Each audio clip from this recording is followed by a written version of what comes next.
Assalamualaikum warahmatullahi wabarakatuh. Waalaikumsalam warahmatullahi wabarakatuh. Yang terhormat Kepala TK Harapan Bangsa Ibu Uci Astuti serta rekan-rekan guru yang kami hormati. Puji syukur marilah kita panjatkan kepada Allah Subhanahu wa Ta'ala karena dengan rahmat dan nikmat-Nya kita bisa hadir pada kegiatan presentasi pagi hari ini dengan keadaan sehat walafiat. Tak lupa sholawat serta salam semoga tetap tercurahkan kepada junjungan kita Nabiullah Muhammad Sallallahu Alaihi Wasallam yang telah menuntun kita dari jalan kegelapan menuju jalan yang terang benderang, yakni ajaran agama Islam. Kami mengucapkan selamat datang pada rekan-rekan guru yang berbahagia. Pada pagi hari ini kita akan menyimak presentasi mengenai diseminasi pemahaman dan penerapan budaya positif di TK Harapan Bangsa Keladilor yang akan disampaikan oleh Ibu Ani Yuni Rosida, Sarjana Pendidikan. Saya persilakan kepada Ibu Ani untuk menyajikan materinya. Kepada beliau Ibu Ani saya persilakan. Terima kasih. Bismillahirrahmanirrahim. Assalamualaikum warahmatullahi wabarakatuh. Yang terhormat Ibu Kepala TK Harapan Bangsa Keladilor, Ibu Uci Astuti, dan rekan-rekan guru yang saya cintai, puji syukur marilah kita panjatkan kehadirat Allah yang Maha Esa karena atas rahmat dan karunia-Nya sehingga kita dapat berkumpul di sini dalam keadaan sehat walafiat untuk mengikuti kegiatan diseminasi modul 1.4 tentang pemahaman dan penerapan budaya positif di sekolah. Salawat serta salam marilah kita haturkan kepada junjungan kita Nabi Muhammad SAW yang telah membawa kita dari zaman kebodohan menuju zaman yang penuh dengan ilmu pengetahuan seperti saat ini. Sebelumnya, saya ingin mengucapkan ribuan terima kasih kepada Ibu Kepala Sekolah serta rekan-rekan saya di lembaga TK ini dengan dukungan beliau-beliau sehingga acara ini dapat berjalan pada siang hari ini. Dan saya juga berterima kasih kepada ibu-ibu semua yang mana di tengah-tengah kesibukan menyempatkan hadir untuk memenuhi undangan saya. Nah, ibu-ibu semua, sebelum kita mulai, di sini saya akan memperkenalkan diri. Saya Ani Yuni Rosida SPD, calon guru penggerak angkatan 10 dari Kabupaten Lamongan dari TK Harapan Bangsa Keladilor. Dan tujuan saya melakukan diseminasi ini atau sosialisasi modul 1.4 ini mengenai budaya positif. Yang pertama adalah memang tugas kita untuk melakukan aksi nyata budaya positif ini di sekolah masing-masing. Kemudian yang kedua, saya ingin berbagi sedikit ilmu kepada ibu-ibu semua dari apa yang didapatkan dari pendidikan guru penggerak. Karena ilmu apabila kita simpan sendiri tentunya tidak akan bermanfaat. Alangkah baiknya meskipun sedikit kita harus berbagi. Dan yang ketiga, tujuan saya melakukan diseminasi ini adalah untuk melakukan kerjasama dengan ibu-ibu guru semua, karena budaya positif ini akan kita lakukan di sekolah kita. Apabila hanya 1 atau 2 orang yang melakukannya, tentunya budaya positif tersebut tidak akan berjalan. Jadi kita bersama-sama, bekerja sama, saling berkolaborasi untuk menciptakan budaya positif di sekolah kita. Dan saya juga berada di depan ini bukanlah saya yang paling hebat atau saya yang paling banyak ilmu, tetapi di sini sama-sama kita saling belajar, sama-sama kita saling meningkatkan kemampuan kita untuk membuat sekolah kita menjadi lebih baik. Jadi sama-sama kita sharing-sharing dan diskusi bersama. Nah, baik ibu-ibu, sekarang untuk mempersingkat waktu langsung saja kita ke diseminasi modul 1.4 tentang budaya positif. Baik ibu-ibu, sebelum kita masuk ke budaya positif, kita harus mengetahui apa sih tujuan pendidikan itu.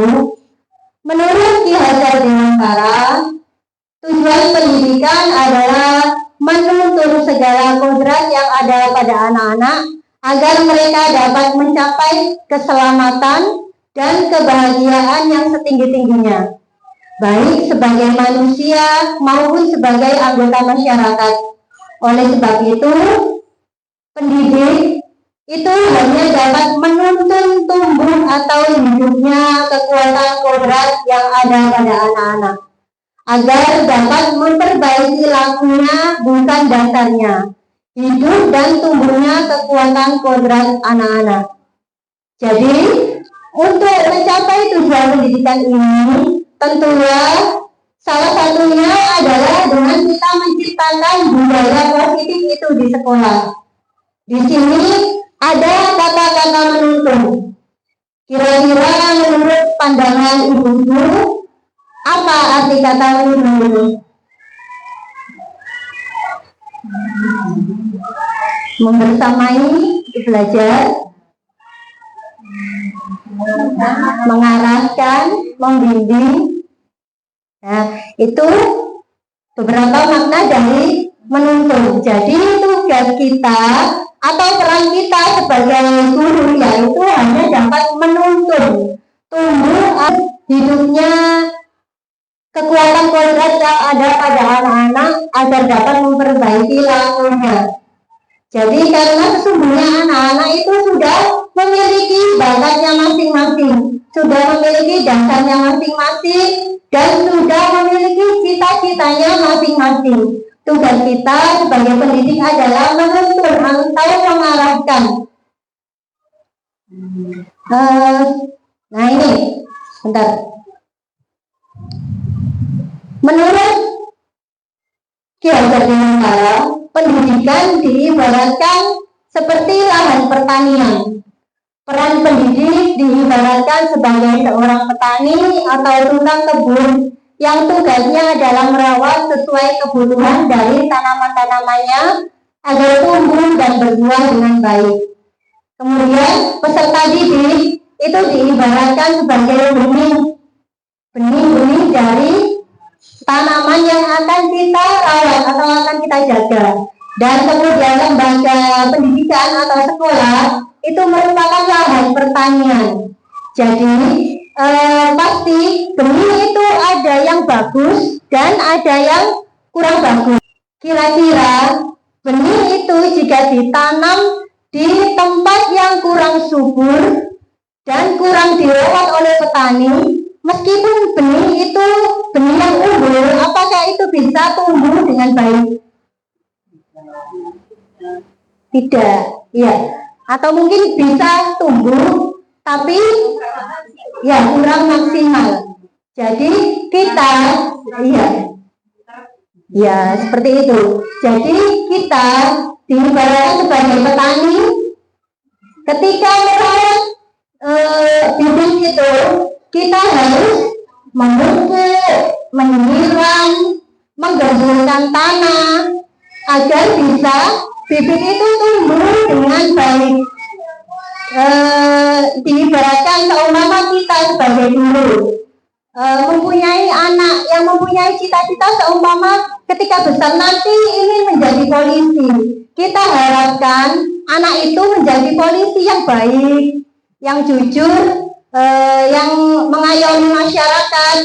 Jadi bukan menjadi polisi yang arogan, yang semena-mena terhadap masyarakat, seperti itu. Jadi budaya positif itu kita tumbuhkan untuk mengarahkan anak ketika nanti anak itu menjadi seseorang di masa depan, jadi menjadi orang yang mempunyai jiwa yang positif. Budaya positif di sekolah yaitu nilai dan kebiasaan di sekolah yang berpihak pada agar mereka dapat berkembang menjadi pribadi yang kritis, penuh hormat dan bertanggung jawab. Kita sebagai guru atau pendidik bertugas atau berperan menciptakan budaya positif itu di sekolah. Nah, kira-kira sudahkah ada nilai dan kebiasaan yang mencerminkan budaya positif di sekolah kita, Ibu? Sudah. Contohnya kalau ya, datang tepat waktu, datang disiplin, ya, mengucapkan sapa, salam, kemudian berbaris sebelum masuk kelas atau berdoa, ya, berdoa, iya itu budaya positif. Atau kebersihan, cuci tangan, kemudian berdoa sebelum belajar, atau memperingati hari-hari besar agama, itu juga termasuk budaya positif. Nah, saya nanti akan menyampaikan konsep inti budaya positif. Ada beberapa konsep inti budaya positif yang akan saya sampaikan. Yang pertama yaitu perubahan paradigma belajar, disiplin positif, kebutuhan dasar manusia, motivasi perilaku manusia, lalu restitusi posisi kontrol guru, keyakinan kelas, dan segitiga restitusi.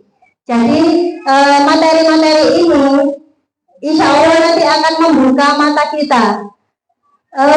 Apa yang sudah pernah kita lakukan itu benar atau kurang benar, itu nanti akan kita lihat ketika mengikuti pemaparan materi ini nanti.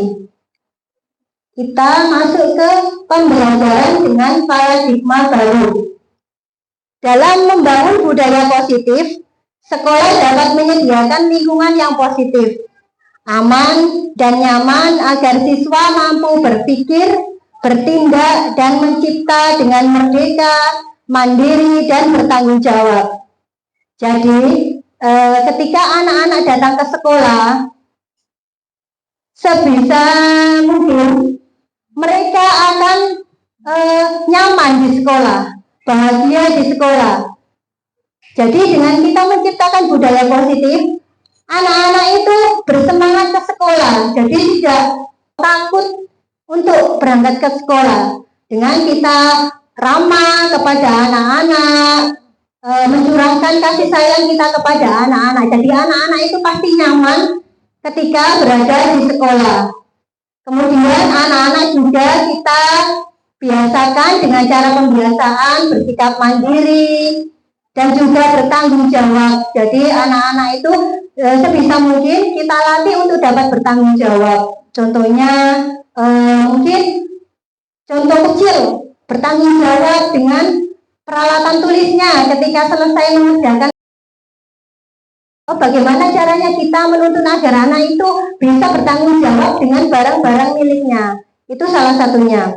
Pembelajaran dengan paradigma baru dirancang berdasarkan prinsip pembelajaran yang terdiferensiasi, sehingga setiap siswa belajar sesuai dengan kebutuhan dari tahap perkembangannya untuk mewujudkan profil pelajar Pancasila.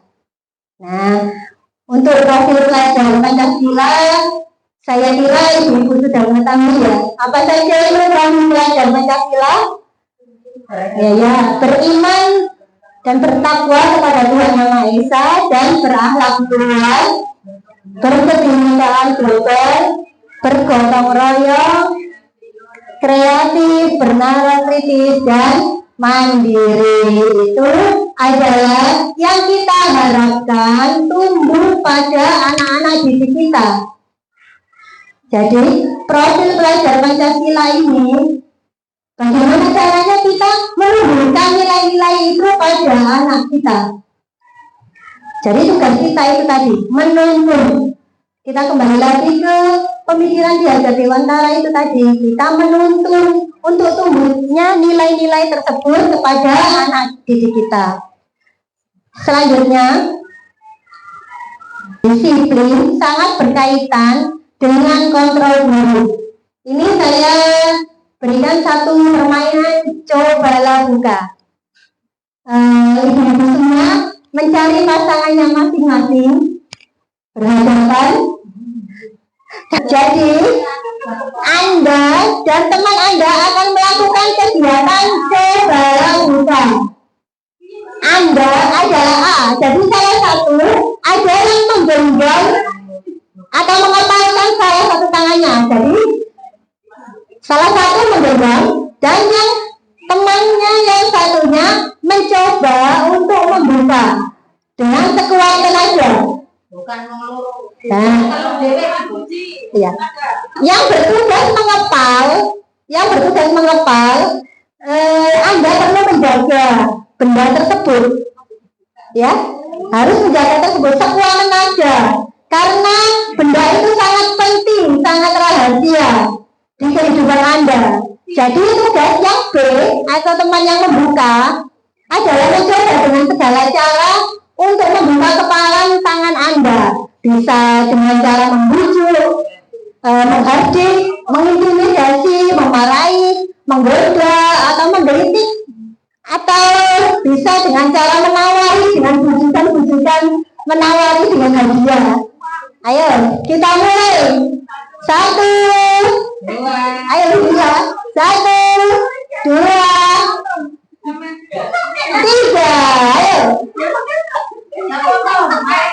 ayo teman-teman yang bertugas menutup tangan harus sekuat tenaga mempertahankannya.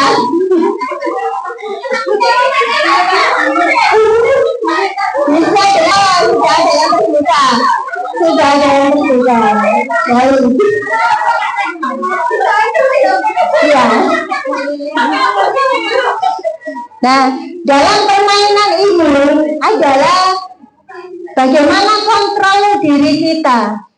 Kira-kira kontrol itu berada dalam diri siapa? Berada dalam diri siapa? Ya. Kontrol diri itu berasal dari diri kita masing-masing. Nah, seperti itu ya anak didik kita. Jadi apabila anak tetap menutup, berarti dia tetap teguh terhadap pendiriannya, walaupun apapun bujukan atau diiming-iming untuk mendapat hadiah, dia akan tetap menutup. Jadi kontrol diri itu datang dari dirinya atau dari diri sendiri. Sedangkan apabila ia memilih untuk membuka, jadi dia membiarkan dirinya dikontrol oleh orang lain. Jadi atas iming-iming, takut dihukum, takut dimarahi, akhirnya ia memilih untuk membuka. Itulah yang selama ini kita lakukan kepada anak didik kita. Kita memaksa anak didik kita untuk mengikuti apa yang kita inginkan, padahal sebenarnya ia masih menggenggam erat, masih tidak mau. Selanjutnya, Dr. William Glasser tentang ilusi kontrol. Ilusi guru mengontrol murid. Nah, seperti menggenggam tangan tadi. Yang menggenggam tangan tadi diibaratkan adalah murid kita. Ya, murid kita mempunyai kontrol atas dirinya sendiri. Tetapi kita sebagai guru kadang memaksa atau membujuk. Contohnya seperti ini. Ayo anak-anak, duduk rapi, pandangan ke depan. Nah, dengarkan ibu. Kalau nanti kamu tidak mendengarkan, kamu tidak akan paham. Kemudian ketika kita menjelaskan, apakah setelah kita menjelaskan dan anak itu duduk rapi, apakah anak itu kemudian akan paham? Ya, tentu tidak atau belum tentu. Jadi jika anak yang paham, mungkin dia akan senang dengan apa yang dikontrol gurunya. Sedangkan anak yang hanya melihat, belum tentu dia bisa jadi sebenarnya anak itu tidak mau melakukan, tetapi karena terpaksa mengikuti kemauan guru, karena takut dimarahi, akhirnya anak tersebut menurut apa yang dikatakan oleh guru. Yang kedua, ilusi bahwa semua penguatan positif efektif dan bermanfaat. Di sini kita selalu menguatkan anak-anak dengan, "Nak, nanti belajar yang sungguh-sungguh ya. Nanti pasti kamu akan jadi juara 1." Itu selalu kita lakukan kepada anak-anak. Itulah penguatan positif. Tapi belum tentu hal itu mampu menguatkan karakter anak atau bermanfaat bagi anak. Yang ketiga, ilusi bahwa kritik dan membuat orang merasa bersalah dapat menguatkan karakter. Nah, ini seringkali juga saya lakukan baik kepada anak saya sendiri ataupun kepada anak-anak didik saya. "Ya ampun nak, ibu kamu sudah capek-capek di rumah kerja dan lain-lain, tapi kamu di sekolah malah main-main saja." Itu kan membuat anak merasa bersalah. Padahal itu sebenarnya tidak efektif. Mungkin hanya berlaku sebentar saja. Namun luka di hati anak itu akan bertahan lama karena ia merasa dirinya sangat buruk karena membuat orang lain kecewa. Kemudian ilusi bahwa orang dewasa memiliki hak untuk memaksa.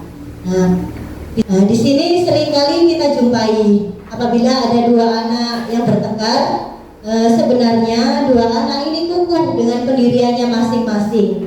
Kita sebagai guru, supaya keadaannya aman, kita bilang, "Cepat, ayo minta maaf." Kita bilang, padahal anak itu masih menangis.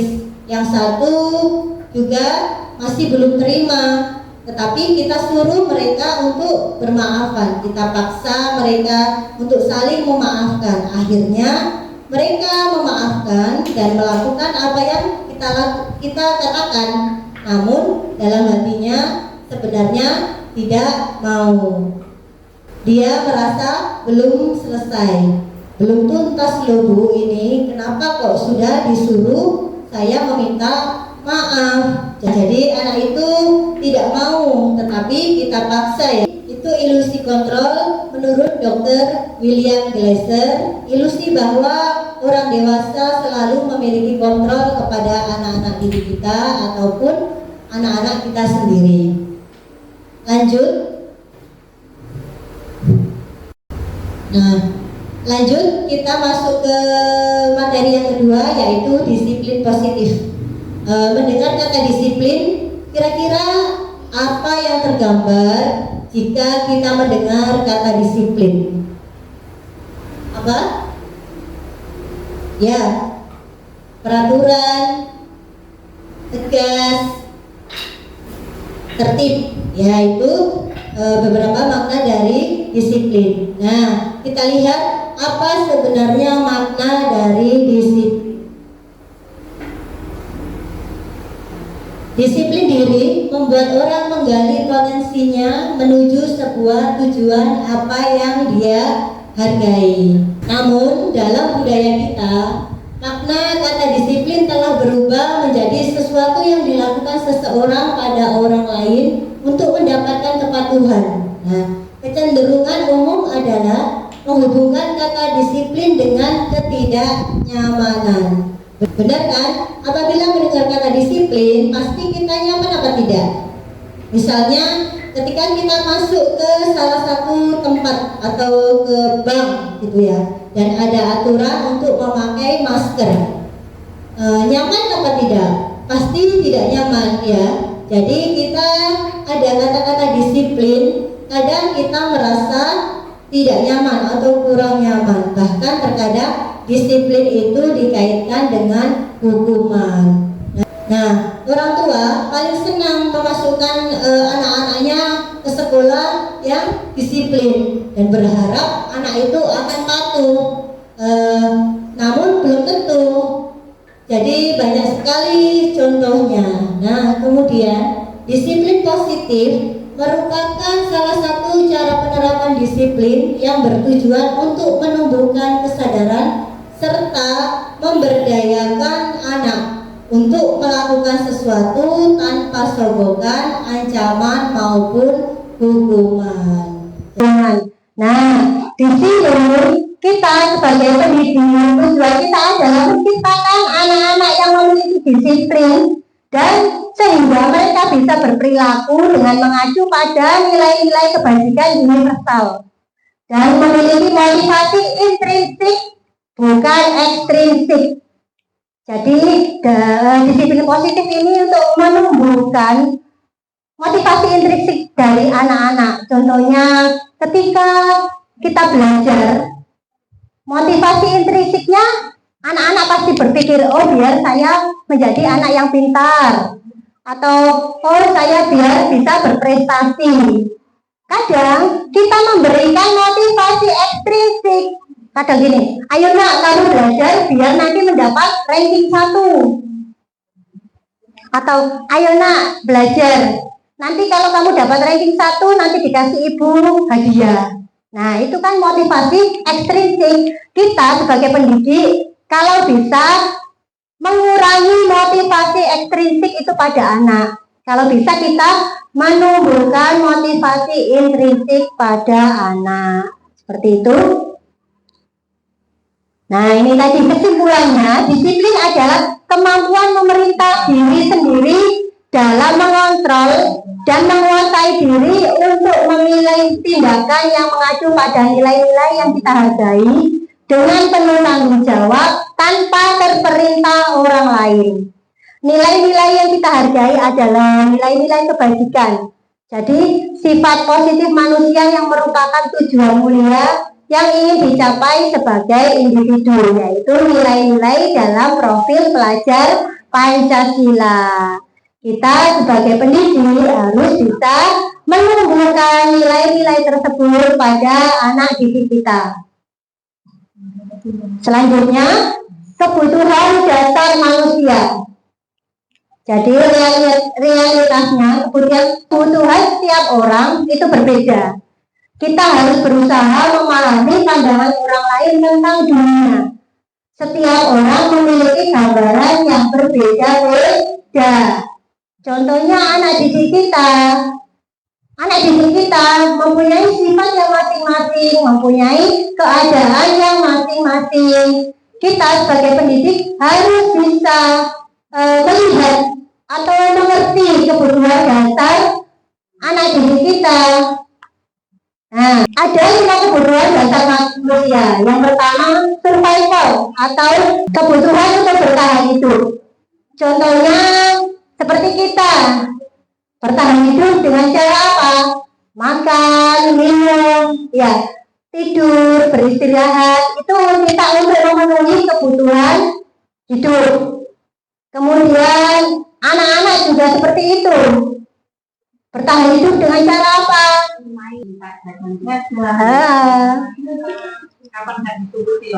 Ya, kita berikan bekal, makanan, seperti itu. Kemudian love and belonging atau dicintai dan kasih sayang. Anak-anak itu perlu dicintai dan disayangi, baik oleh guru maupun orang tua. Contohnya anak yang bertingkah mencari perhatian kita. Dia kalau biasanya orang tua bilangnya rewel, padahal anak itu sebenarnya mencari perhatian kita. Dengan cara kita memberi kasih sayang, memperhatikan, ada apa mas? Kenapa kok nangis? Ketika kita memperhatikan, dia merasa dicintai dan disayangi oleh gurunya, seperti itu. Kemudian kebutuhan fun, yaitu kesenangan. Nah, ini anak-anak pasti bermain, ya, bermain atau bercanda dengan teman-temannya. Kadang ada anak menangis, kita dipanggil, Bu Guru, si Ina menangis.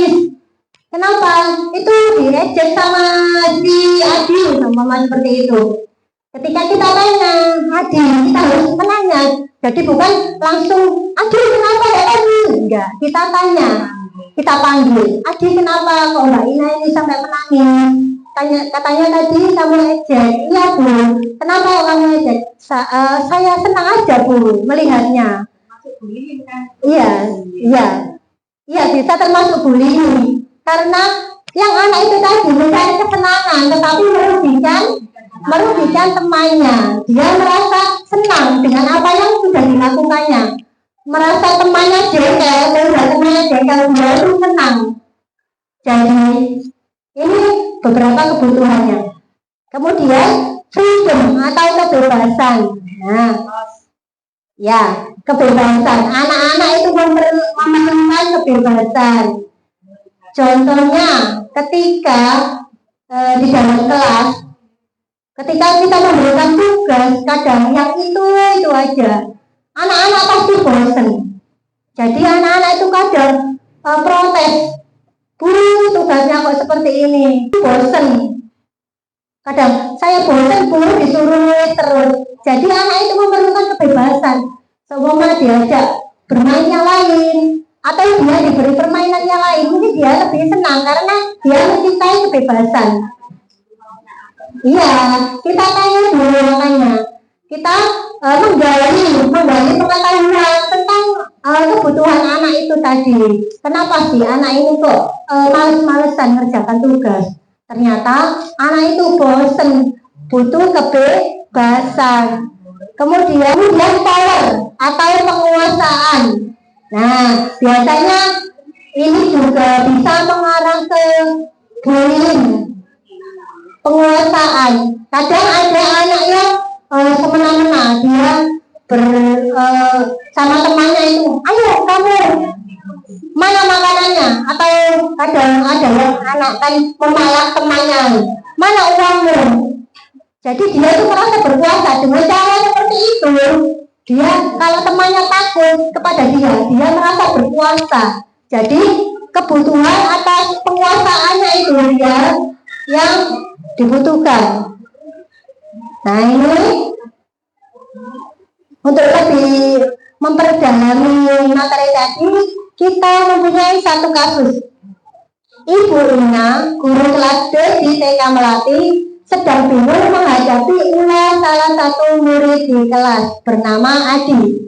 Beberapa anak telah datang dan mengeluhkan Adi yang seringkali meminta bekal makan siang mereka dengan dipaksa.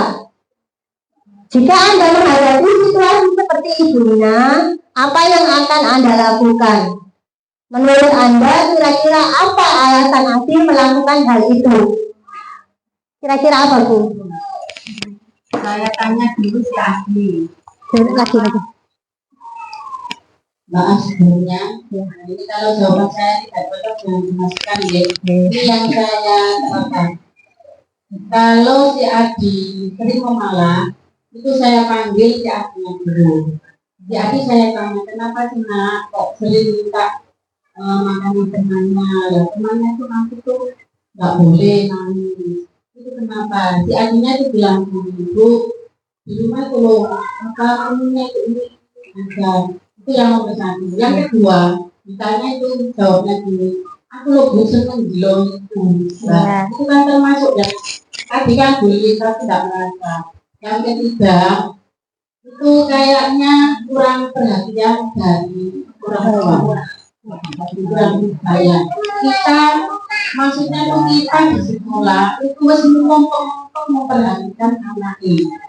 Tapi ternyata ibu bagus sekali jawabannya Bu itu dibolong ya jawabannya. Benar. Kita lihat jawabannya. Nah, ada 5 jawabannya tadi. Dalam konteks penerapan disiplin positif, Ibu Ina sebaiknya mencari tahu. Nah, kata Bu Siti tadi kan kita panggil dulu, kita mencari tahu alasan Adi melakukan tindakan tersebut agar mengetahui kebutuhan mana yang sedang berusaha dipenuhi oleh Adi. Nah, seperti itu. Ketika ada masalah dengan anak didik kita kita harus mencari tahu, mengetahui kebutuhan mana yang sedang berusaha dipenuhi oleh murid kita. Seperti ini contohnya tadi, seumpama jawabannya seperti ini ya, biasanya kan jawabannya macam-macam. Adi lapar dan orang tuanya tidak membawakan bekal makanan, berarti dia memenuhi kebutuhan untuk bertahan hidup. Nah, karena orang tuanya tadi katanya Bu Siti lalai, tidak memberikan bekal makanan atau tidak memberikan sarapan seperti itu. Jadi Adi berbuat seperti itu karena dia untuk bertahan hidup karena lapar. Tapi caranya yang kurang baik. Kemudian ketika ditanya, Adi menjawab seperti ini. Teman Adi jadi memperhatikan Adi. Nah, jadi, benar. Dicintai dan kasih sayang atau butuh perhatian dari teman-temannya. Padahal mama itu temannya tadi kan cuek. Dengan Adi berbuat seperti itu, teman-temannya akan memperhatikan Adi. Jadi dia merasa dicintai dan disayangi. Kemudian ketika jawabannya yang ketiga, Adi hanya iseng dan Adi menikmati ekspresi wajah temannya yang kesal. Nah, itu berarti kebutuhan kesenangan. Jadi dia suka melihat temannya kesal, itu suka. Ada banyak anak seperti itu. Dia itu tujuannya itu bukan nakal atau gimana, enggak. Dia senang gitu melihat temannya kesal, itu senang gitu. Kemudian ketika Adi menjawab, Adi merasa bosan dengan bekal yang dibawakan orang tuanya karena selalu sama. Dia merasa gini, bekalku kok itu aja, bakso aja, atau kadang paling sering itu nasi goreng aja. Iya, mie goreng sama telur. Bosen lihat bekal temannya. Oh, itu bekalnya si siapa namanya, si Susi, kok bekalnya enak. Jadi dia kepengen atau dia merasa perlu kebebasan untuk mengambil bekalnya temannya itu tadi. Kemudian yang kelima, Adi merasa hebat karena temannya jadi takut dan menuruti keinginannya. Jadi ini kebutuhan penguasaan. Dia memerlukan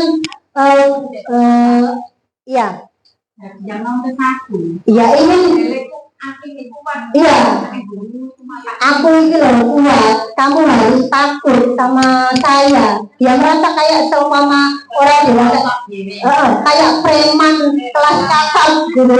Jadi temannya itu nggak ada yang berani sama dia. Dia itu merasa bangga, merasa puas dengan penguasaannya. Seperti itu. Kita lanjut tentang teori motivasi perilaku manusia.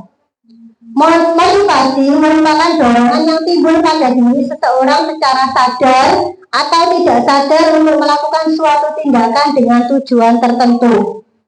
Jadi semua perilaku, baik perilaku peserta didik maupun perilaku kita sebagai guru, pasti memiliki tujuan. Salah satunya, seumpama ibu-ibu mengikuti pelatihan, motivasinya nanti aku ikut pelatihan biar dapat uang transport, atau saya mau mengikuti pelatihan biar dapat sertifikat, atau saya mengikuti pelatihan biar nggak dimarahi kepala sekolah saya. Nah, itu kira-kira motivasi apa itu? Motivasi ekstrinsik, motivasi dari luar. Ada tiga motivasi, yaitu menghindari ketidaknyamanan dan hukuman. Jadi murid melakukan disiplin diri karena ia takut dihukum. Itu kalau murid. Kalau guru seumpama mengikuti aturan atau mengikuti pelatihan biar nggak dimarahi kepala sekolah. Seperti itu. Ya. Iya. Ada pengalamannya.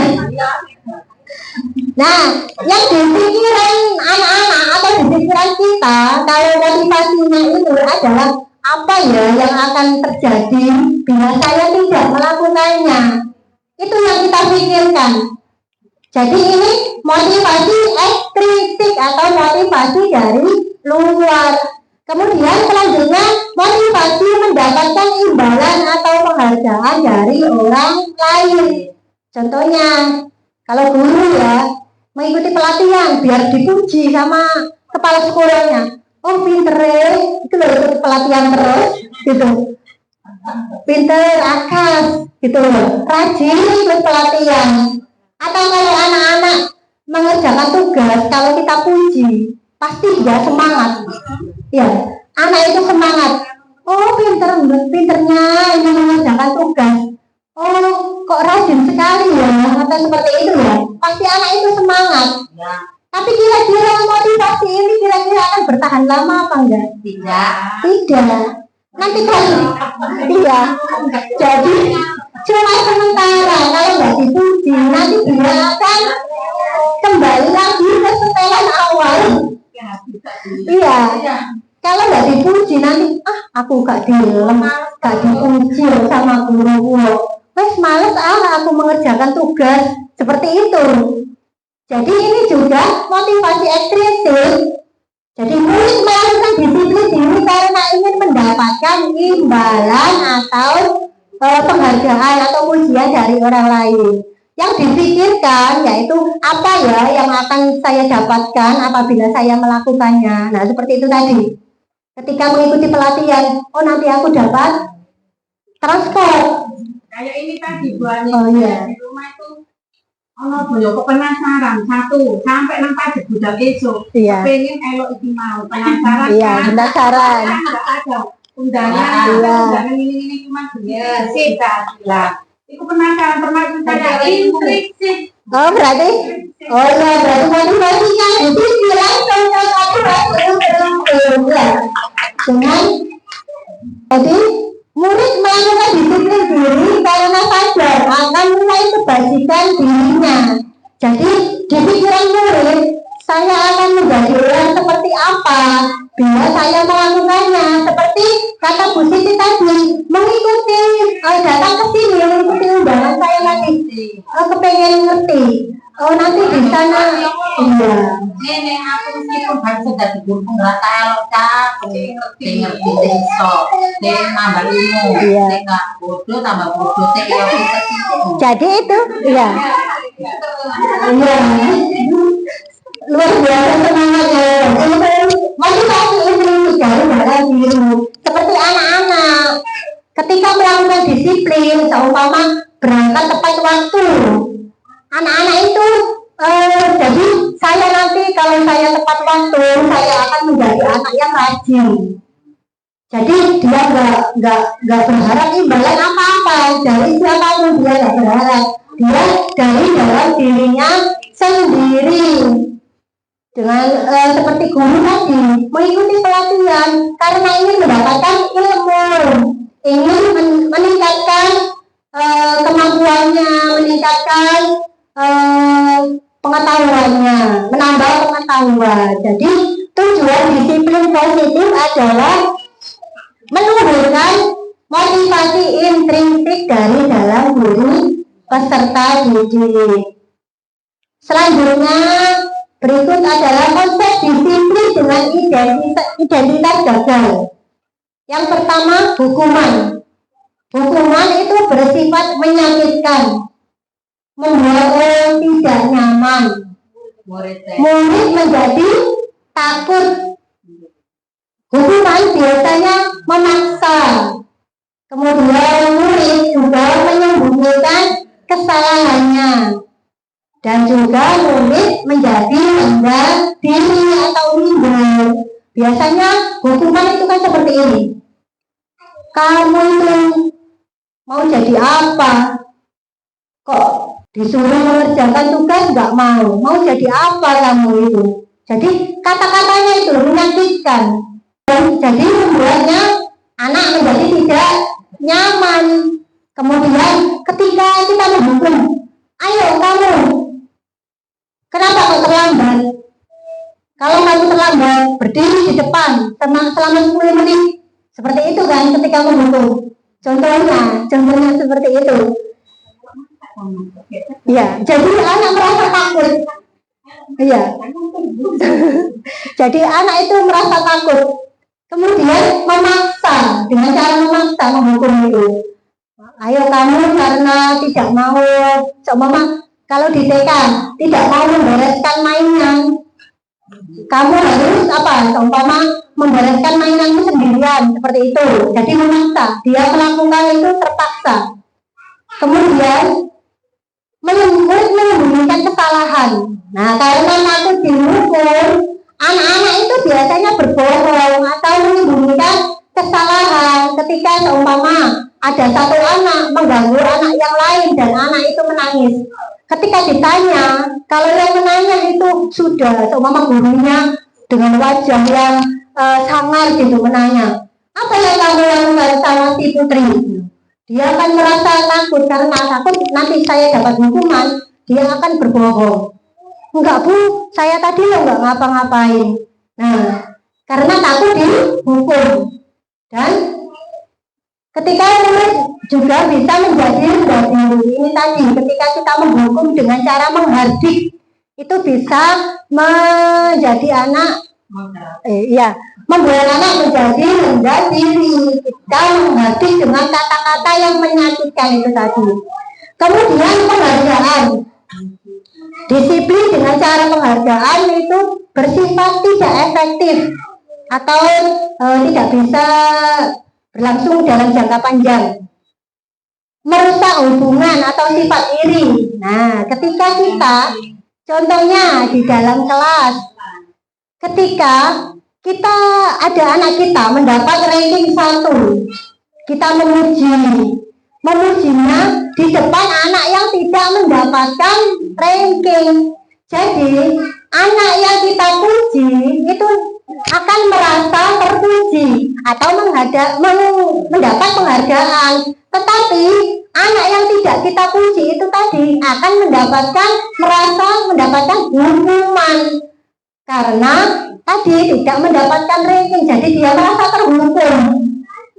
Yang dipuji merasa terpuji, yang tidak dipuji tadi akan merasa terhukum. Jadi penghargaan itu juga tidak efektif. Kemudian mematikan kreativitas. Nah, ini seperti tadi, mematikan kreativitas ketika anak seumpama membuat hasil karya, menggambar seumpama, kita sudah memujinya habis-habisan. Oh, bagus sekali ya gambar kamu, bagus sekali.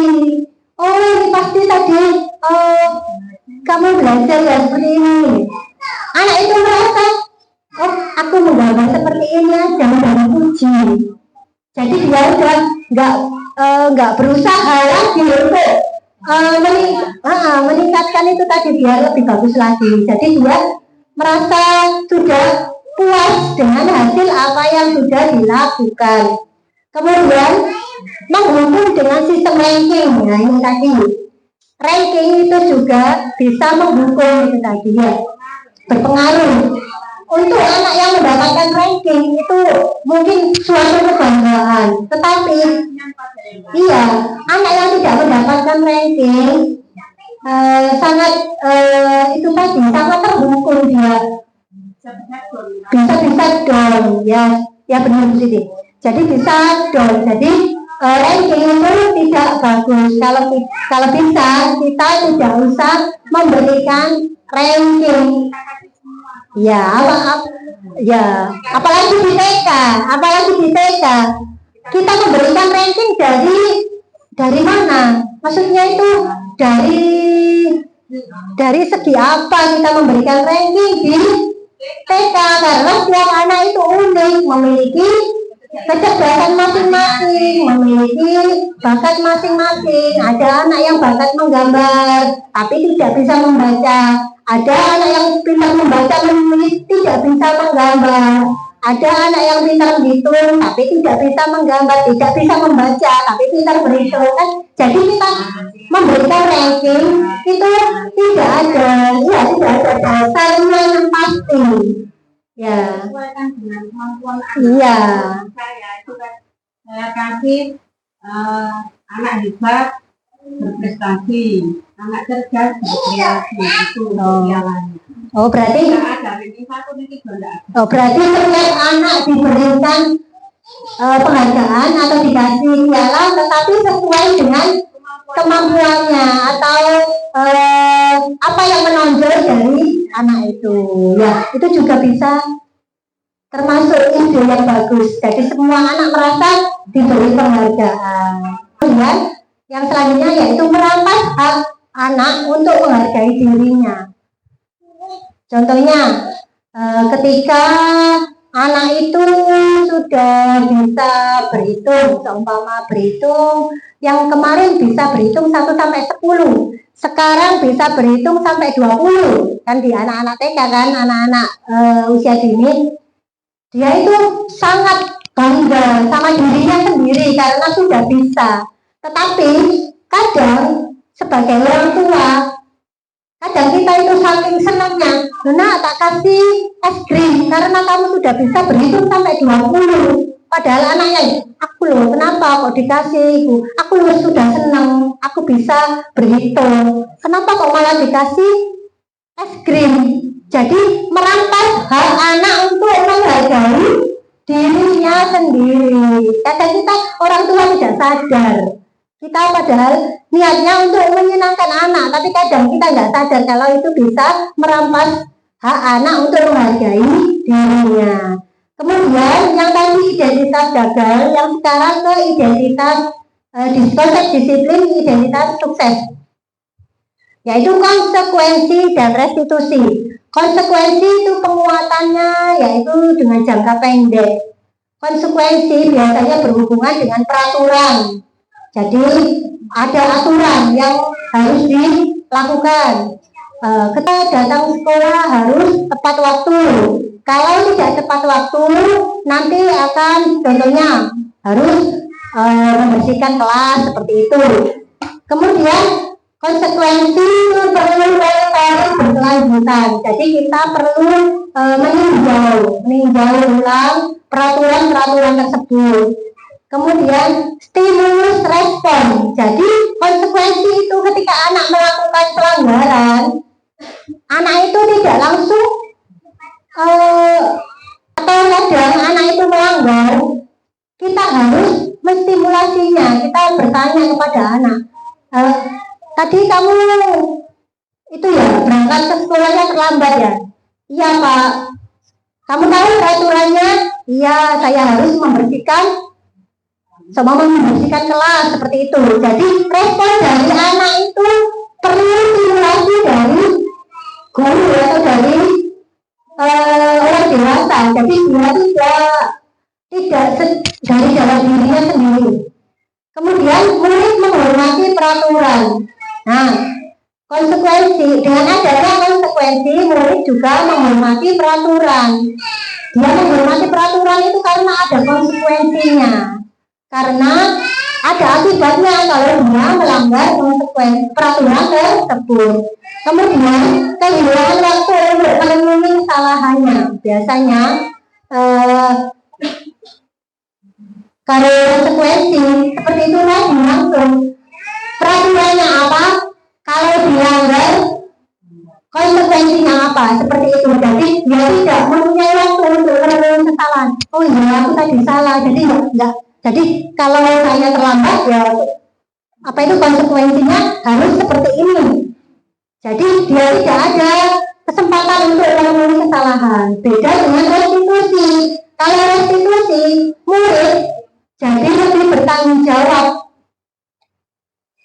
Jadi dia memiliki motivasi sendiri dari dalam dirinya. Jadi umpama saya harus berangkat pagi-pagi biar saya tidak terlambat masuk kelas, gitu aja. Dia mempunyai tanggung jawab sendiri. Kemudian fokus pada pemecahan masalah jangka panjang. Ketika anak-anak melakukan kesalahan, kita sebagai guru bertanya, nah, kamu kenapa tadi terlambat? Oh iya Bu, tadi saya bangun kesiangan. Kenapa kira-kira kamu bangun kesiangan? Saya tidur terlalu malam. Oh, seperti itu. Kira-kira kedepannya kamu akan melakukannya lagi apa enggak? Enggak Bu, saya akan tidur lebih awal biar tidak bangun kesiangan, jadi saya tidak terlambat. Jadi dengan restitusi, guru bertanya dan juga mengajak anak untuk memecahkan masalahnya. Dan juga ini akan jangka panjang, jadi dia akan mengingat-ingat kesalahannya. Saya tidak akan melakukannya lagi. Kemudian murid akan menghormati dirinya dan orang lain. Jadi dengan kita melakukan restitusi kepada anak itu merasa dihormati. Jadi anak itu akan menghormati balik kepada kita. Kemudian teori kontrol. Jadi dirinya memegang kontrol atas dirinya sendiri. Jadi kembali ke tadi, anak memiliki kontrol sendiri atas dirinya. Kemudian dengan restitusi, murid bersemangat memperbaiki kesalahan. Jadi dia akan memperbaiki kesalahannya. Seperti tadi, ketika terlambat, bagaimana caranya dia tidak terlambat lagi? Dia akan bersemangat memperbaiki kesalahannya. Perbedaan hukuman, konsekuensi, dan restitusi. Contoh kasusnya yaitu siswa sering tidak mengerjakan PR. Dalam hukuman, guru menghukum siswa tersebut hormat bendera selama 10 detik. Guru marah dan murid menjadi takut, itu kalau kita melakukan hukuman. Kemudian ketika guru melakukan konsekuensi, dengan cara guru memberikan konsekuensi untuk mengerjakan PR-nya saat jam istirahat. Guru tegas dan siswa menghormati peraturan. Jadi karena dia tahu konsekuensinya, karena kalau tidak mengerjakan PR, jadi dia akan mengerjakan PR-nya ketika istirahat karena sudah mengetahui konsekuensinya. Ketika guru memberikan restitusi, guru yang menanyakan keyakinan kelas atau keyakinan dirinya dan membantu siswa menyelesaikan masalah. Dan juga guru terbuka dan siswa menghormati guru dan dirinya sendiri. Nah, ini contoh. Mari berlatih hukuman atau konsekuensi. Kira-kira apa ya? Mencatat 100 kali di dalam buku kalimat, saya tidak akan terlambat lagi karena terlambat ke sekolah. Kira-kira hukuman atau konsekuensi? Hukuman. Lari mengelilingi lapangan basket 2 kali karena terlambat lagi di sekolah. Hukuman. Hukuman atau konsekuensi? Hukuman. Iya, karena apa? Beban fisik ya. Kemudian membersihkan coretan yang dibuatnya di meja tulis. Konsekuensi. Murid diminta untuk push up 15 kali karena tidak menggunakan masker ke sekolah. Hukuman. Berdiri di depan kelas sambil mengangkat satu kaki karena tidak bisa menjawab pertanyaan. Hukuman. Membersihkan WC karena merusak pensil teman. Hukuman. Lari keliling lapangan karena terlambat 10 menit saat pelajar PJOK. Apa hukuman apa konsekuensi? Saat pelajaran PJOK. Coba kita lihat ya. Ya, kita lihat. Nah, yang pertama konsekuensi, mencatat 100 kali. Karena kan sudah tahu peraturannya tidak boleh terlambat, jadi itu konsekuensi. Terus lari mengelilingi lapangan basket karena terlambat hadir ke sekolah. Hukuman, kan dia sudah terlambat, tetapi dia sudah berusaha, sudah datang ke sekolah dengan cara disuruh lari keliling lapangan, kan tidak ada hubungannya terlambat dengan lari keliling lapangan, malah double, kerugiannya 22 kali. Ya sudah terlambat malah disuruh lari keliling lapangan. Tapi hukumannya apa? Tidak ada hubungannya antara terlambat dan lari keliling lapangan, tidak mendidik gitu ya. Kemudian membersihkan coretan yang dibuatnya di meja konsekuensi, karena itu atas ulahnya, jadi dia harus bertanggung jawab. Kemudian push up, karena tidak menggunakan masker malah disuruh push up, jadi termasuk hukuman. Berdiri di depan kelas sambil mengangkat satu kaki karena tidak bisa menjawab pertanyaan, hukuman karena mempermalukan anak. Membersihkan WC karena merusak pensil teman. Nah, tidak ada hubungannya antara merusak pensil teman dengan membersihkan WC. Kemudian lari keliling lapangan karena terlambat 10 menit saat pelajaran PJOK. Ini konsekuensi karena sudah waktunya pelajaran PJOK. Kenapa kok terlambat? Itu konsekuensi. Nah, selanjutnya kita ke restitusi posisi kontrol. Kita sebagai guru mempunyai 5 posisi kontrol. Yang pertama, penghukum. Yang kedua, pembuat merasa bersalah. Yang ketiga, sebagai teman. Dan yang keempat, pemantau. Yang terakhir, sebagai manajer. Penghukum yaitu dengan cara kita ketika ada masalah, kita tanpa bertanya kepada anak, kita langsung memberikan hukuman. Kok terlambat? Ikut masak ya? Di depan teman-temannya, seperti itu. Cara menghukumnya, dia merasa malu. Itu sama dengan menghukum. Kalau di anak TK, kalau anak SD, SMP, contohnya datang terlambat, disuruh push up. Nah, seperti itu. Itu penghukum. Biasanya dengan kata-kata kasar atau menyakitkan. Kemudian guru sebagai pembuat merasa bersalah. Nah, seperti itu. Contohnya seperti ini. Iya. Biasanya dengan bahasa yang halus, lemah lembut, tetapi nyakit atau menyakitkan di hati. Nah, kamu itu sudah kelas TKB, kok nulis saja nggak bisa, menggambar nggak bisa, mau jadi apa nanti kamu? Nah, seperti itu. Lemah lembut, tetapi kita, ya. Kemudian sebagai teman, contohnya gimana? Sebagai teman, ya kita tanya. Ya, sebagai teman.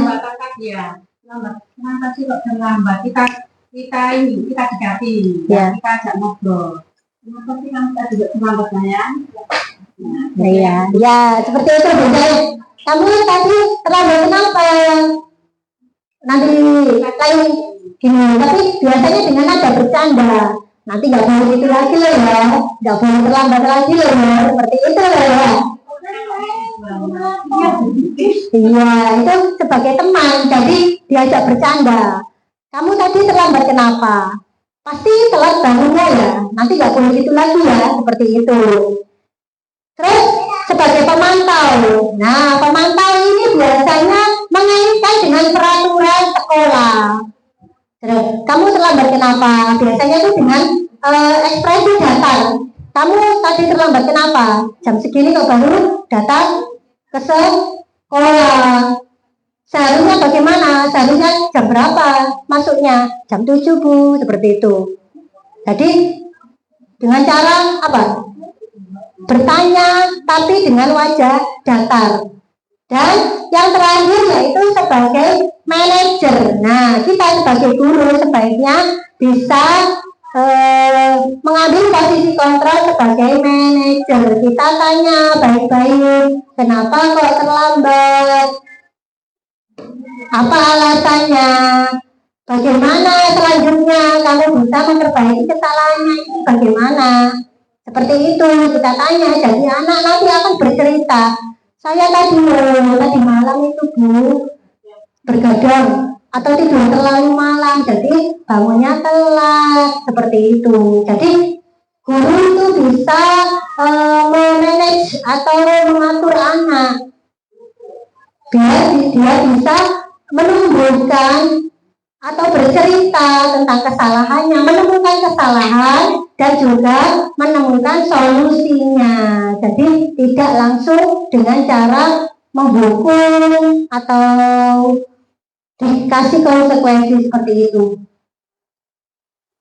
Nah, ini kata-kata posisi kontrol guru, pernyataan-pernyataan. Saya kecewa sekali dengan kamu. Itu pembuat merasa bersalah. Kamu tidak pernah benar melakukannya. Itu biasanya yang dikatakan penghukum. Terus, ayolah lakukan demi ibu atau bapak. Itu sebagai teman. Terus, apakah kamu mau mendapatkan stiker bintang hari ini? Pemantau, ya biasanya pemantau itu melihat dari nilai-nilai yang sudah kita dapatkan seperti itu. Kemudian bagaimana kamu bisa menyelesaikan masalah ini? Manajer, jadi sebagai manajer. Kemudian kamu selalu yang paling terakhir, penghukum. Nah seperti itu. Nah, ini saya kasih satu kasus ya. Pada hari Senin Pak Harun tidak masuk sekolah. Pak Harun merupakan guru matematika. Saat itu Bu Wati menggantikan Pak Harun. Bu Wati baru 1 tahun menjadi guru SMP. Beberapa murid perempuan, Tivi dan Natali mengetahui hal ini dan mulai menggunakan kesempatan dan bersikap seenaknya, tertawa dan tidak mengindahkan kehadiran Bu Wati. Bu Wati mencoba menyapa Tivi dan Natali dengan ramah sambil mengingatkan untuk tetap fokus pada tugasnya. Ayolah, tugasnya dikerjakan. Nanti ibu ditegur Bapak Kepala Sekolah kalau kalian tidak mengerjakan tugas. Tolong bantu ibu ya. Namun Tivi dan Natali malah tertawa.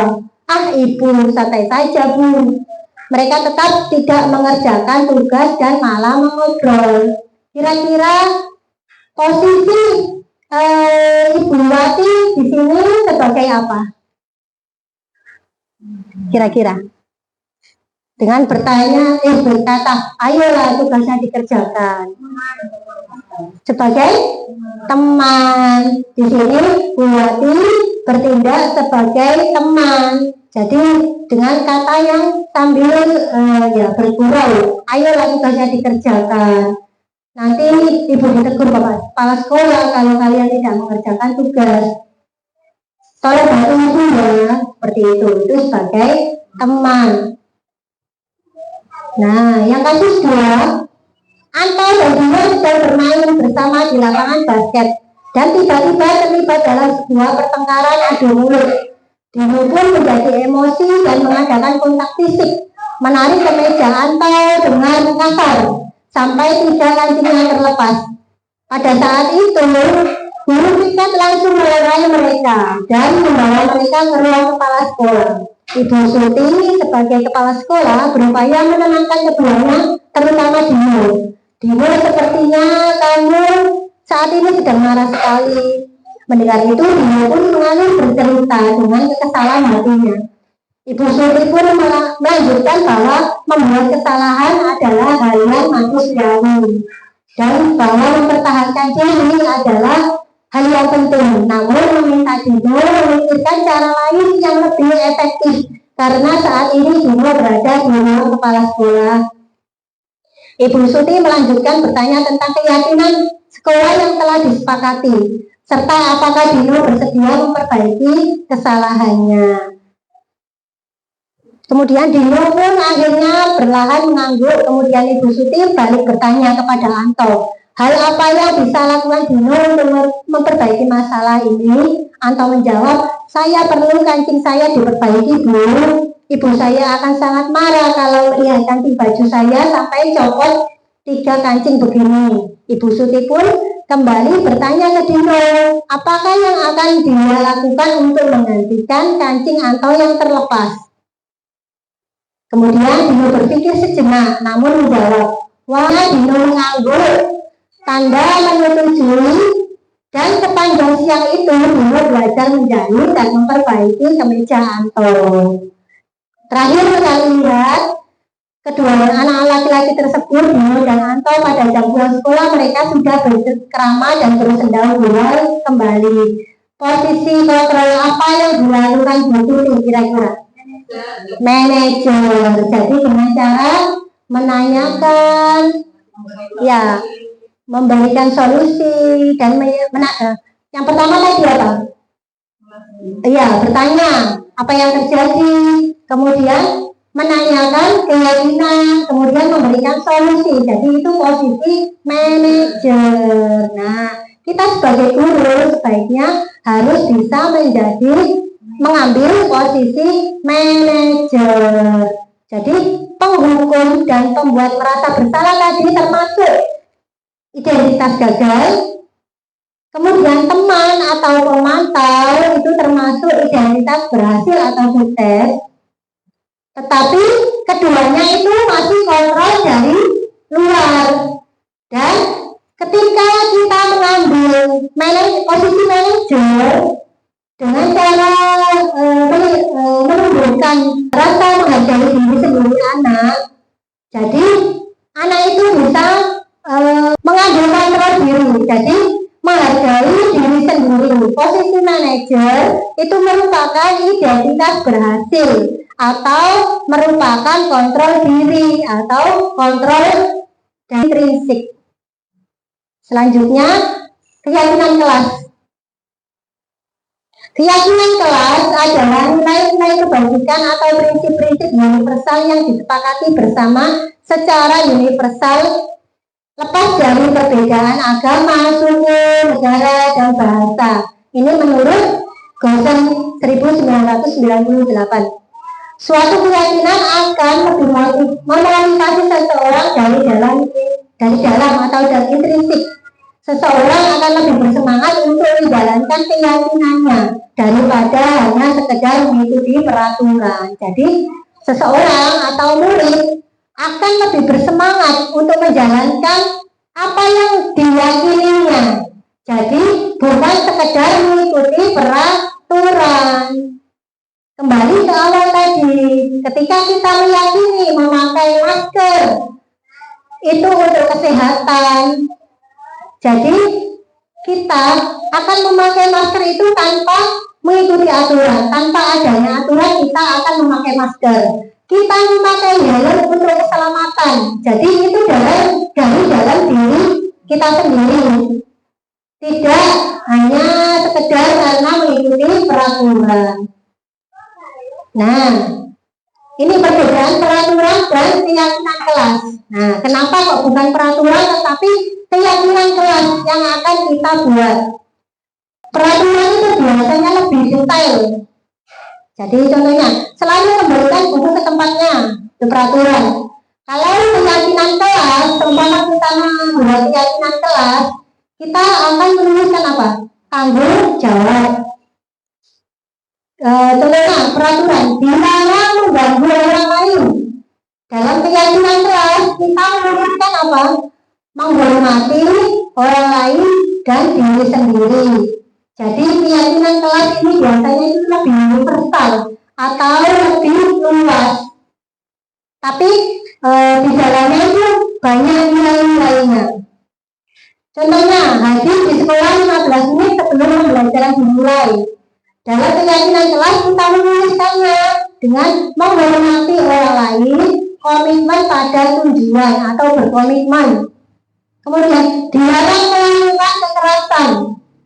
Nah, peraturan itu biasanya kata-katanya itu seperti dilarang, tidak boleh, seperti itu ya. Kalau keyakinan dilarang melakukan kekerasan berarti kalau dalam keyakinan keselamatan dan menghormati orang lain. Dengan tidak melakukan kekerasan berarti kita apa? Menghormati orang lain dan juga untuk keselamatan. Kemudian dilarang menggunakan narkoba. Untuk apa itu? Kesehatan. Dalam keyakinannya yaitu kesehatan. Pergantian atau menunggu giliran. Dalam keyakinan menghormati orang lain dan kesabaran. Kemudian menggunakan masker seperti tadi, kesehatan dan keselamatan. Jadi peraturan itu biasanya itu kata-kata dilarang atau tidak boleh, harus seperti itu. Tapi kalau keyakinan kelas itu bersifat universal atau lebih luas, tapi di dalamnya itu maknanya itu banyak. Keyakinan kelas bersifat lebih abstrak daripada peraturan yang lebih rinci dan konkret. Nah itu tadi, keyakinan itu lebih abstrak, jadi lebih umum, bersifat lebih umum. Nah peraturan itu lebih rinci. Kalau kita menuliskan peraturan kan banyak kan, tapi kalau keyakinan kelas kita menuliskan satu saja tentang kesehatan itu sudah mencakup apa? Banyak. Contohnya kesehatan, contohnya apa? Mencuci tangan sebelum makan itu juga masuk kesehatan, menggunakan masker itu juga termasuk kesehatan. Jadi iya, jadi lebih luas tapi di dalamnya itu banyak nilainya. Kemudian keyakinan kelas berupa pernyataan universal itu lebih luas. Pernyataan keyakinan kelas juga dalam bentuk positif. Nah ini tadi, jadi tidak ada kata dilarang atau tidak boleh, harus. Nah jadi keyakinan kelas menggunakan bentuk yang lebih positif. Jadi contohnya bertanggung jawab atau menghormati orang lain seperti itu. Keyakinan kelas hendaknya tidak terlalu banyak sehingga mudah diingat dan dipahami. Sudah. Keyakinan kelas sebaiknya keyakinan kelas hendaknya tidak terlalu banyak sehingga mudah diingat dan dipahami. Jadi apa di TK juga keyakinan kelas itu anak-anak itu mudah mengingatnya. Kemudian keyakinan kelas sebaiknya sesuatu yang dapat diterapkan di lingkungan tersebut. Jadi kalau membuat keyakinan itu yang bisa diterapkan di lembaga tersebut atau sesuai. Jadi tidak mengada-ada, kita sesuaikan dengan lembaga sekolah kita.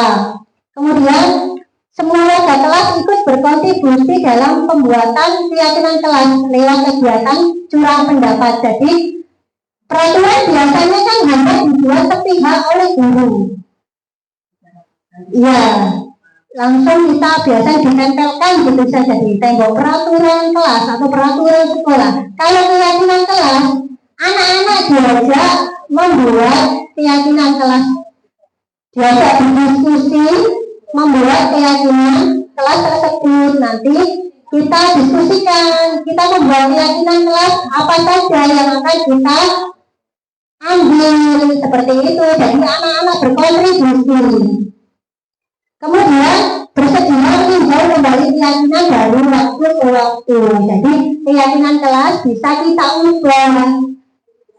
Ya, seumpama beberapa kelas ini membuat keyakinan kelas berikutnya seumpama tahun pelajaran yang selanjutnya kita mengajak membuat keyakinan kelas lagi. Jadi bisa dari waktu ke waktu. Nah ini ada contohnya, saya kemarin membuat keyakinan kelas. Bentar. Ini yang pertama dengan cara membuka ruang diskusi dengan anak. Ini guru dan siswa berdiskusi tentang peraturan kelas, memberikan kesempatan semua siswa menyampaikan masukannya mengenai keyakinan kelas yang perlu disepakati. Berdiskusi dengan anak-anak. Kemudian mencatat. Nah ini siswa menuliskan pendapatnya berupa peraturannya ini diterapkan di kelas pada kertas yang telah diberikan. Jadi kira-kira peraturan apa yang mau dibuat di kelas kita. Tapi karena di TK, jadi kadang kan ada yang belum bisa menulis sendiri, jadi kita bantu. Mungkin dengan cara mengejakan. Kemudian merumuskan keyakinan. Jadi anak tadi kan sudah mencatat peraturan-peraturan apa yang akan kita buat. Anak-anak disuruh menempelkan, terus guru kita merumuskan keyakinan dari pengelompokan peraturan kelas. Biasanya kan ada beberapa anak yang mempunyai sama mau seperti apa. Nah itu kita kelompokkan, kemudian kita rumuskan menjadi keyakinan. Nah, kita rumuskan, jadi ini saya nulis 5 keyakinan. Dari peraturan-peraturan itu kita rumuskan menjadi 5 keyakinan. Kita sebagai guru juga meninjau kembali betul-betul dari semua peraturan yang sudah disarikan. Kita tinjau ulang kembali, kira-kira sudah tepat apa belum. Kemudian membuat pernyataan keyakinan kelas. Nah, dari peraturan yang sudah kita sarikan tadi, kita ubah menjadi keyakinan kelas. Kita bacakan, karena pada anak-anak TK, jadi kita bacakan keyakinan apa saja. Jadi pastikan semua warga kelas memahami makna keyakinan tersebut. Kita jelaskan satu persatu. Keyakinan kelas ini seperti apa, kita jelaskan kepada anak-anak. Jadi anak-anak mengerti atau bisa tahu keyakinan kelas yang ada pada kelas kita. Nah, ketika sudah menjadi keyakinan kelas, kita pajang atau kita tempelkan di dinding yang mudah dilihat oleh semua anak. Jadi jangan terlalu tinggi. Kira-kira pokoknya anak itu bisa membacanya, ya. Kita tempelkan, jangan terlalu jauh atau di tempat yang bisa dijangkau anak. Nah, ini keyakinan kelas dari keyakinan kelas saya kemarin. Yang pertama seperti ini, kata-katanya kan cuma sedikit. Bertanggung jawab. Bertanggung jawab ini bisa dari apa? Contohnya membereskan mainan, menaruh sepatu di tempatnya, atau menaruh apa itu, tas di loker seperti itu, atau mengerjakan tugas sampai selesai. Itu berarti bertanggung jawab, banyak ya bertanggung jawab. Kemudian aktif di kelas, contohnya bertanya ketika kurang paham, seperti itu contohnya aktif di kelas. Kemudian menghargai diri sendiri dan orang lain itu juga banyak, contohnya tidak mengganggu teman, atau sopan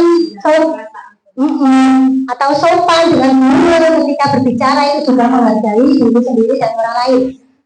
Saling membantu dan bekerja sama. Nah, ini biasanya ketika pelajaran berkelompok atau ketika membereskan mainan, anak-anak bisa saling membantu dan bekerja sama. Kemudian menjaga kebersihan dan keindahan kelas. Ini anak-anak jadi seperti apa? Membuang sampah pada tempatnya. Ketika sudah makan jajan, sampahnya dibuang ke tempat sampah. Ketika selesai melakukan kegiatan, dibereskan kembali, kelasnya kembali bersih dan indah, seperti itu. Segitiga restitusi, yaitu proses menciptakan kondisi bagi murid memperbaiki kesalahan mereka sehingga mereka bisa kembali pada kelompok mereka dengan karakter yang lebih kuat. Melalui restitusi, guru dapat membantu murid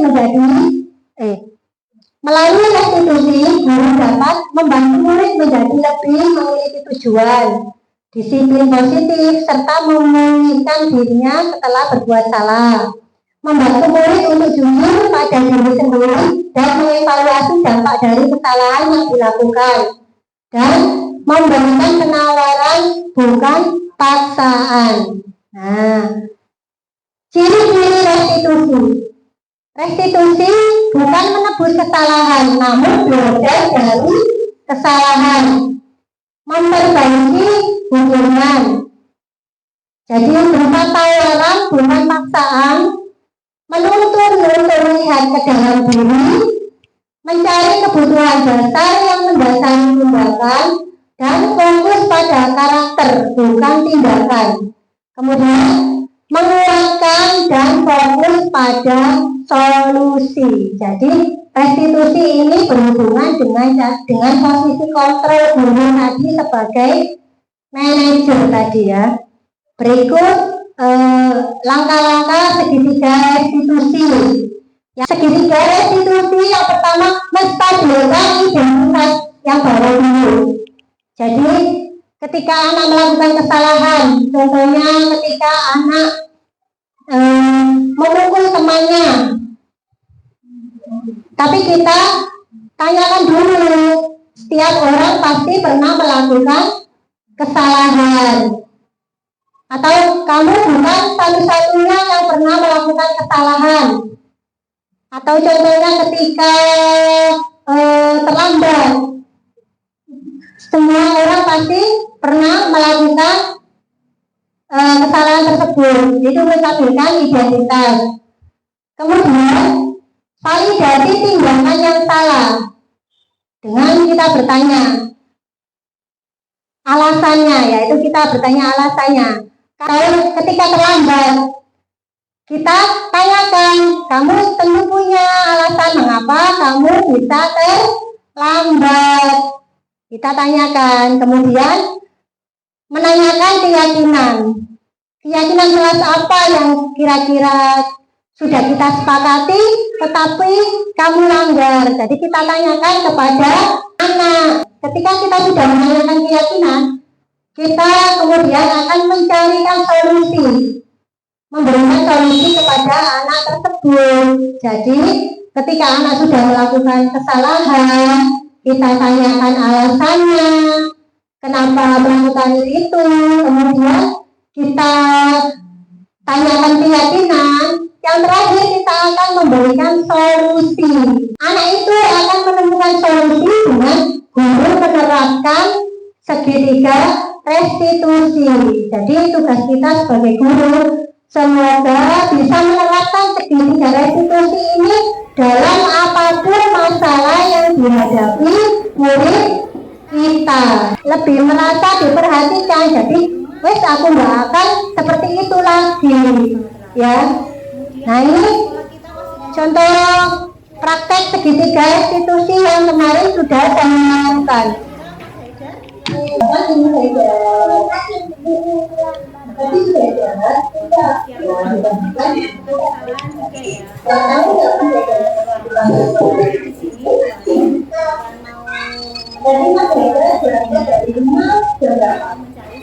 Ini tadi berangkat telat.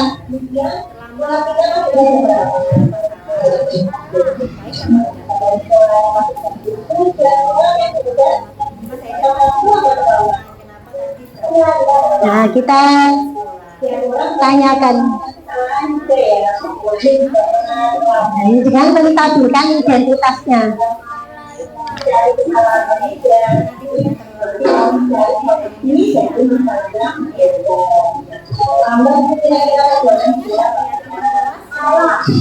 Ini kita memvalidasi tindakan yang salah. Kita menanyakan perbuatan yang sudah dilakukan itu benar apa salah. Nah, jadi anak akan bercerita kenapa anak itu bisa terlambat.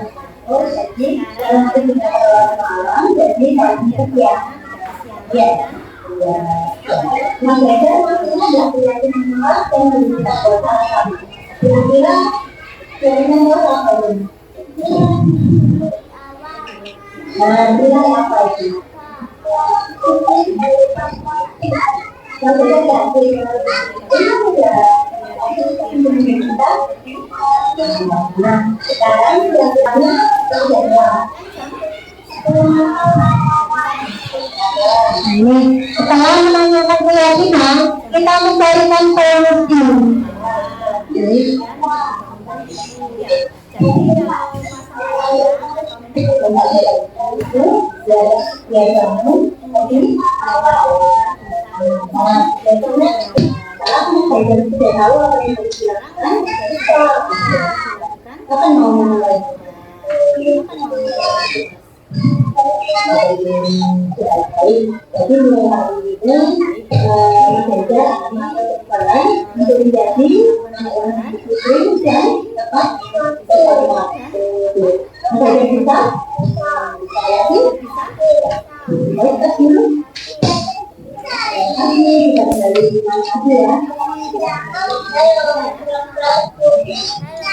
Nama saya Aisyah.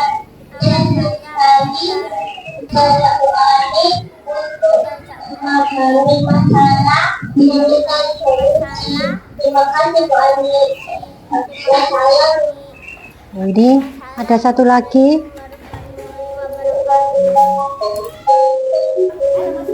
Ketika bermain, Najma tidak sengaja merobohkan balok yang sudah disusun Fadil. Jadi Fadil marah-marah, tetapi tidak sampai memukul. Nah, kita tanyakan apa yang terjadi. Nah, ini dia kesal, marah-marah seperti itu. Wajar lah kalau Mas Fadil merasa kesal.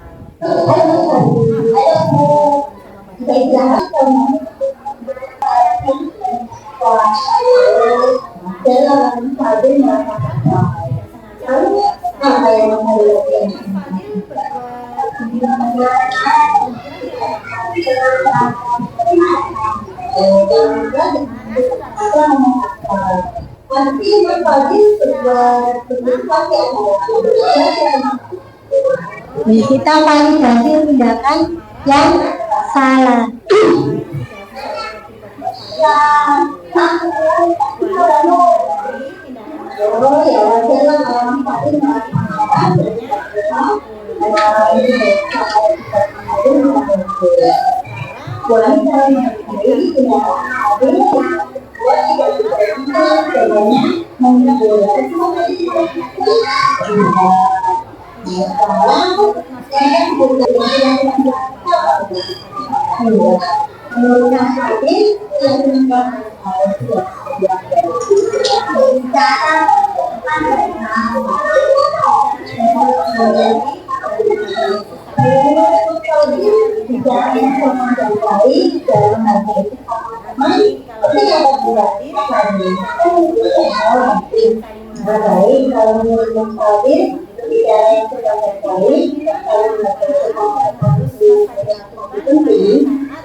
Nah, dengan kita melakukan seperti ini, anak akan lebih stabil emosinya. Kita tanyakan pelan-pelan. Jadi anak merasa tidak disalahkan atas kesalahannya. Jadi kita tanyakan pelan-pelan seperti itu. Jadi anak-anak akan merasa yang dilakukan gurunya itu untuk kebaikannya, untuk dirinya sendiri. Jadi, bentar. Nah, jadi ketika kita melakukan restitusi, anak itu akan merasa kalau gurunya ini memberikan solusi untuk dirinya, mencarikan yang terbaik untuk dirinya. Jadi dia merasa lebih tidak menjadi beban akan kesalahannya yang sudah dibuatnya, tetapi dia akan menemukan solusi dari apa yang sudah diperbuatnya. Jadi kita sebagai pendidik semoga bisa menekannya apapun masalahnya yang ada pada anak didik kita tidak menjadi penghukum atau menjadi pembuat merasa bersalah. Semoga kita bisa menjadi manajer yang bisa menerapkan restitusi. Jadi kalau kita sebagai guru, apapun masalah murid kita tidak boleh langsung menyalahkan murid kita. Kita akan mencarikan solusi dari masalah yang dihadapi murid kita. Demikian materi yang bisa saya sampaikan tentang disiplin positif. Mungkin ada pertanyaan, mungkin bisa saya jawab. Pertanyaan saya untuk yang hukuman, tadi hukuman kan ada yang menyakitkan, tidak nyaman, murid takut, salah. Saya tuh sering, bukan kok sering, bilang kalau nggak ikut kegiatan ini nanti tak hukum. Itu cuma omongan saja, tapi tidak pernah terlaksana. Itu termasuk hukuman yang menyakitkan atau yang bagaimana? Kalau kok itu menyakitkan anak, menjadi hatinya anak itu galau, itu ke depannya tidak saya lakukan, tapi cuma omongan saja, nggak pernah saya lakukan.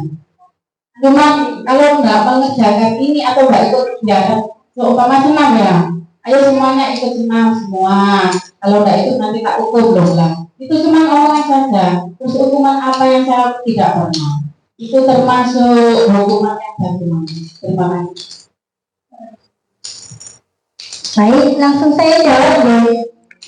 Nah itu tadi, hukuman meskipun hanya omong kosong atau mungkin kita hanya mengancam saja, itu juga termasuk hukuman, karena tadi hukuman membuat anak merasa takut, membuat anak merasa tidak nyaman.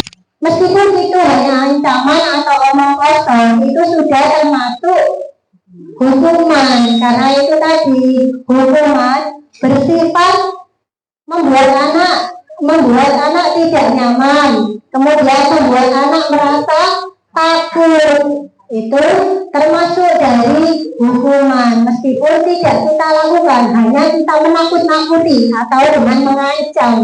Anak kan merasa tidak nyaman, anak merasa takut, nanti kalau aku tidak melakukan ini, nanti aku dihukum sama Bu Siti. Seperti itu.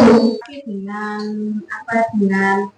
kata-kata seperti itu, saya hukum itu anak itu terus bisa baris red itu semua. Ya. Nah, tenangnya itu begitu. Cuman lah itu mau ditakuti, itu mau ditakuti disik baru muncul detik itu banget. Terima kasih Bu Siti. Saya jawab lagi. Itu tadi Bu Siti bilang dengan cara mengancam seperti itu tadi, anak menjadi nurut ya. Iya, jadi mau berbaris rapi. Jadi mengikuti aturan yang dibuat Bu Siti. Nah itu tadi termasuk itu motivasi eksternal. Jadi anak itu mau menurut, mau berbaris yang rapi karena takut diancam oleh Bu Siti. Jadi nanti aku kalau nggak baris yang rapi nanti aku dimarahi Bu Siti. Jadi dia terpaksa melakukannya dengan terpaksa dan juga tidak nyaman. Pasti anak itu pasti tidak nyaman karena terpaksa melakukan itu tadi. Jadi itu termasuk menghukum Bu Siti ya tadi ya. Itu iya bisa mengarah ke situ. Jadi itu termasuk masih motivasi eksternal, bukan dari dalam diri murid, tetapi dari guru karena dipaksa atau diancam. Jadi dia melakukan disiplin, tetapi bukan dari dalam dirinya. Mungkin ada yang bertanya lagi? Assalamualaikum warahmatullahi wabarakatuh. Waalaikumsalam warahmatullahi wabarakatuh. Saya mau menanyakan tadi yang untuk disiplin positif tindakan kelas nih. Keyakinan kelas. Keyakinan kelas. Ya. Ini kan tadi yang contohnya itu kan yang TKB. Dan anak sudah bisa menulis sendiri. Iya. Keinginannya apa? Nah, kalau yang TKA kelompok bermain misalnya atau TKA itu kan belum bisa menulis dengan lancar. Nah itu semisal kita ngasih kode-kode untuk ada peraturannya, kita bacakan beberapa peraturan, terus nanti anaknya memilih dengan angka, itu apa-apa bisa. Kan nanti soalnya dia menyetujui yang kesepakatan kelas apa, kan langsung ditempel ke depan. Iya. Nah, itu tuh anak-anak itu bisa cara mengungkapkan aku pengen ini Bu, memilih ini, gitu itu gimana gitu. Soalnya waktu pelatihan di SMA itu juga kan gitu. Ya. Anaknya harus maju dengan menempel, nanti terus yang dikelompokkan. Ya. Anak yang setuju ini berapa orang, yang berapa orang kan gitu kan. Untuk yang usia TKA sama kelompok lain itu gimana? Kalau TKB insya Allah mungkin bisa. Nanti kita memberikan contoh bisa. Tapi kadang ya kalau dengan jumlah kapasitas murid yang banyak, kadang anak itu waktunya nggak cukup. Menulis yang ini, nulis untuk yang mana? Terima kasih saya. Saja yang saya tanyakan. Terima kasih. Assalamualaikum warahmatullahi wabarakatuh. Waalaikumsalam warahmatullahi wabarakatuh. Izin menjawab ya. Terima kasih atas pertanyaannya. Kalau keyakinan kelas di TKB atau kelas 1 SD atau ke atas itu kan sudah bisa dilakukan dengan cara anak menuliskan. Meskipun di TKB juga masih dibantu karena ada beberapa anak yang belum bisa menulis merangkai kata-kata. Kalau di kelas TKA, ya mungkin yang bisa dilakukan dengan cara kita membuat gambar. Mungkin itu ya, itu saran dari saya. Seumpama kita ngeprint, jadi ya kita butuh usaha yang lebih. Ngeprintnya juga cari gambar-gambar yang lebih banyak, karena kita nanti anak kan bisa memilih. Contohnya dilarang memukul, maksudnya tidak boleh melakukan kekerasan. Kita mencari gambar dengan seumpama, kan banyak kan di Google gambar anak yang sedang memukul, nanti mungkin dikasih tanda X seperti itu, jadi tidak boleh memukul, mungkin seperti itu. Kemudian kita sebagai guru yang menyimpulkan apa yang diinginkan anak itu, kita ajak diskusi, kita tanya lagi, nanti anak pasti bercerita, iya Bu, tidak boleh memukul, cuma kan dia nggak bisa menulis, jadi dia menyimpulkan dengan gambar itu. Tapi kita tanya lagi, tapi kendalanya mungkin karena ketika jumlah anak yang banyak, jadi mungkin kita harus lebih bersabar dan juga perlu tenaga ekstra untuk menghadapi dalam jumlah kelas anak yang banyak. Jadi mungkin satu lembar itu nanti ada beberapa peraturan, kita kasih simbol gambarnya. Jadi kan ada kata-katanya, seumpama menghormati sesama ya, mungkin sesama, jadi bisa menghormati teman atau guru, menghormati sesama. Kita beri gambar orang yang sedang apa itu bersalaman atau sedang, kadang ada gambar orang permisi, itu kan nanti anak bilang, oh harus melakukan ini di depan guru itu seperti ini gitu. Nanti kita tanyakan lagi, terus kita simpulkan menjadi keyakinan kelas. Jadi peraturan-peraturan itu kita simpulkan, kita ringkas menjadi beberapa keyakinan kelas, karena peraturan kan banyak ya, kita jadikan lebih ringkas, mungkin 5 atau 4 kalau di anak TK ya. Kalau di anak TK nggak perlu banyak-banyak ya, biar anak-anak lebih mudah mengingatnya, seperti itu. Nah, ketika kita membuat keyakinan kelas tadi, kita bisa masukkannya di PNM sebagai aksi nyata. Disiplin positif membuat keyakinan kelas, kegiatannya, langkah-langkahnya, bisa kita video atau bisa kita foto. Nanti bisa dimasukkan PNM menjadi aksi nyata. Mungkin ada lagi yang bisa ditanyakan? Sudah? Jadi saya sangat berterima kasih banyak karena sudah bersedia meluangkan waktunya, yang sudah mau bersedia datang ke undangan saya ucapkan terima kasih yang sebesar-besarnya. Saya akhiri. Assalamualaikum warahmatullahi wabarakatuh. Terima kasih kepada Bu Ani untuk paparan materinya yang sangat luar biasa. Hadirin yang berbahagia, alhamdulillah rangkaian acara pada siang hari ini telah berjalan dengan lancar dan telah selesai kita ikuti. Terima kasih untuk partisipasinya selama kegiatan ini berlangsung. Kurang lebihnya saya mohon maaf. Wassalamualaikum warahmatullahi wabarakatuh. Waalaikumsalam warahmatullahi wabarakatuh.